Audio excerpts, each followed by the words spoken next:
압도적인 미슐랭 레스토랑 숫자와 세계 최고의 요리학교 꼬르동블루, 그리고 요리와 바게트빵이 유네스코 문화유산인 나라 프랑스는 자국 음식 문화에 대한 자부심이 강한 것으로 유명하죠.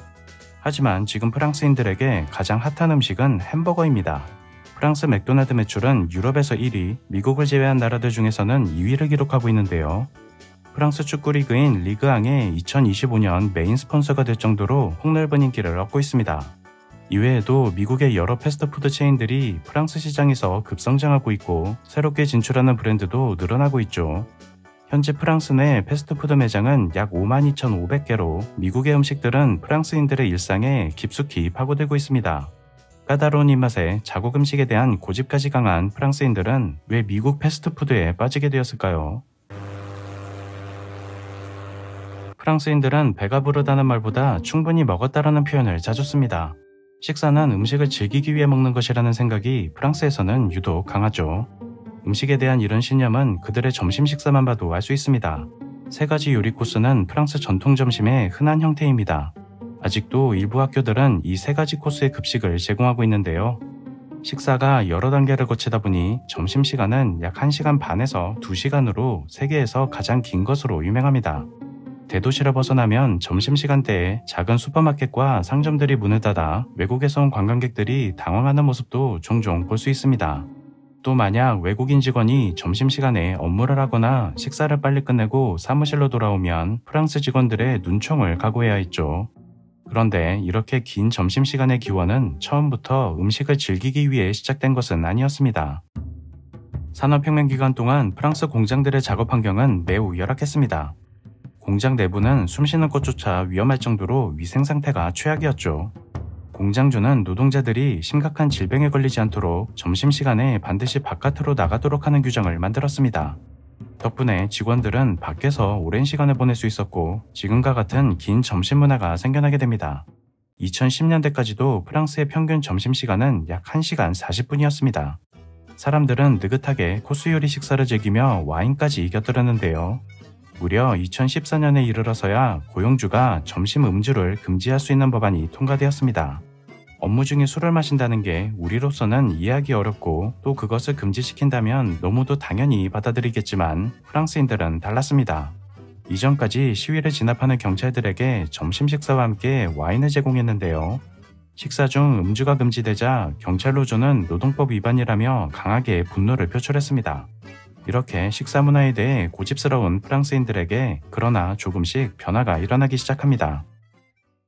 맥도날드는 1972년 프랑스에 첫 매장을 열었습니다. 여러 시행착오를 겪은 후 맥도날드는 프랑스인들을 사로잡기 위해 과감한 현지화 전략을 시도합니다. 프랑스식 샌드위치와 비슷하게 바게트를 이용한 햄버거를 만들고 현지 재료를 사용하여 좀 더 프랑스 음식에 가까워지도록 노력한 것이었죠. 결과적으로 맥도날드는 프랑스에서 큰 성공을 거둡니다. 해외 정크푸드의 상륙에 발끈하여 과격한 시위가 벌어졌던 나라인 것을 생각하면 맥도날드의 성공은 세상이 바뀐 것 같은 변화였습니다. 외식업계는 맥도날드의 현지화 전략이 프랑스인들의 마음을 돌렸다고 설명하지만 이 표면적인 이유 뒤에는 좀 더 근원적인 사회적 요인들이 있습니다. 다른 유럽 국가들과 마찬가지로 프랑스 또한 급속한 현대화를 겪으면서 도시에서의 점심시간은 점차 짧아지게 되는데요. 도시 직장인들의 점심은 심하게는 40분으로 줄어들었습니다. 변화 초기에 사람들은 코스 요리 식사 대신 장봉베르라는 햄 샌드위치로 점심을 대신하는 일이 잦아졌습니다. 그리고 햄버거의 등장은 점심뿐 아니라 전체 외식의 형태를 바꾸어 놓습니다. 식사가 빨라지면서 직장인들이 누렸던 전통적인 점심은 주말로 밀려나게 되었고 유명 비스트로조차도 한가한 점심시간을 보내게 되었죠. 프랑스의 새로운 세대는 미국 음식에 좀 더 우호적이었습니다. 어릴 때부터 TV를 통해 미국의 패스트푸드를 자연스럽게 받아들여온 젊은 세대는 자국의 식사 문화에 대해 부모 세대만큼의 애정이 없었습니다. 그보다 넷플릭스에 등장하는 프랜차이즈 식당들이 프랑스에 들어오는 것에 더 큰 관심이 있었죠. 젊은 세대에게 미국의 패스트푸드는 힙한 음식으로 통합니다. 치즈로 유명한 프랑스지만 젊은이들의 입맛은 이미 미국 치즈에 길들여지고 있습니다. 음식 주문 방식이 진화는 프랜차이즈 업체들의 새로운 무기가 되었습니다. 모바일 주문, 드라이브스루, 딜리버리 등 패스트푸드 이용에 최적화된 기술들이 프랑스에도 유행하기 시작했는데요. 앱을 통한 빠르고 편한 주문은 전형적인 프랑스 레스토랑의 모습과 완전한 대조를 이루고 있죠. 그리고 최근 몇 년간 팬데믹은 이런 변화를 가속화시킵니다. 사람들은 식당에서 얼굴을 마주하는 대신 테이크아웃과 배달을 선택했습니다.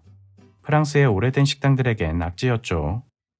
이민자의 유입은 외식업이 다양성을 가지게 되는 중요한 요인입니다. 프랑스는 유럽에서 무슬림들이 가장 많이 거주하는 나라인데요. 거기에 새롭게 들어오는 이민자의 절반은 아프리카 출신입니다. 이들이 익숙한 미국 프랜차이즈 대신 굳이 낯선 프랑스 음식을 시도할 이유는 없겠죠.